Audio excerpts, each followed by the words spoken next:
The first black person to be classically trained in dance was your cousin, Janet Collins. Yes. How did she influence you? Oh, I always wanted to be like Janet. He said, what do you want to be? I want to be a dancer like Janet, and I want to do the spring. She did something called the spring dance. I have no idea what it was. What's the age difference between the two? 10 years. 10 years. Mm-hmm. But I remember Janet was rather like Auntie Mame. She breezed into town because she was with, she danced with Catherine Dunham's company, you know, and then she and Tally Beatty were partners. And when she came to town, it was really something, you know, and then she'd breeze out again. And she was a fascinating woman. And she was I grand. never saw her. Yes. Yes. I never saw her perform until never. much later. No, I was in high school or something like that, and she came and she performed at the Wilshire Ebell Theater. And I've never seen anything like it in my life.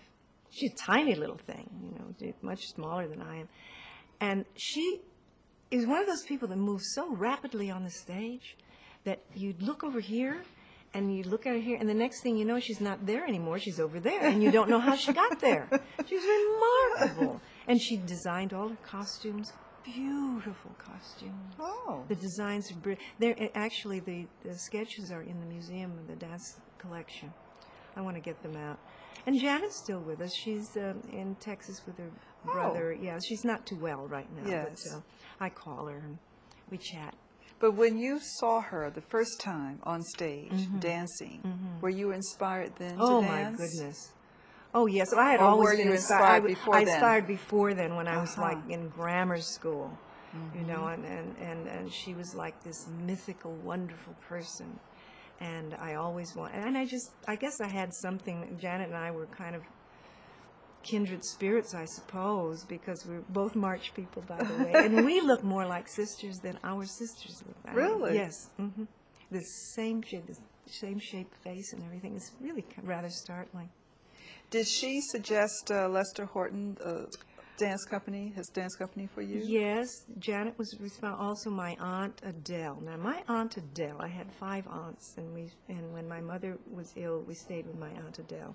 My Aunt Adele had the first, in those days, Negro history bookshop on Central Avenue, the Hugh Gordon bookshop.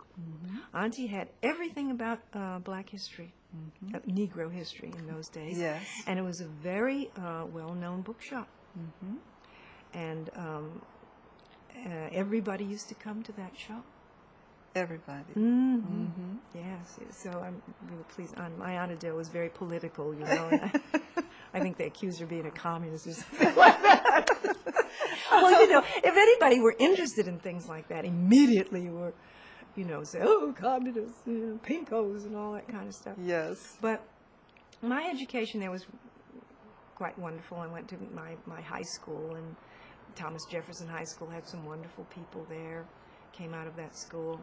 And then, you know, later on I started working with dance seriously when I was about 14, which is usually rather a late start for most dancers. Is that when you went to the Lester Hortons? No, it was before that. Was a woman named Melissa Blake. Oh. You know, I don't know how I got there. Somehow I got to Melissa Blake, and I started doing ballet and modern, you know, just little classes on Highland Avenue and Hollywood Boulevard around there. Yes. Yes.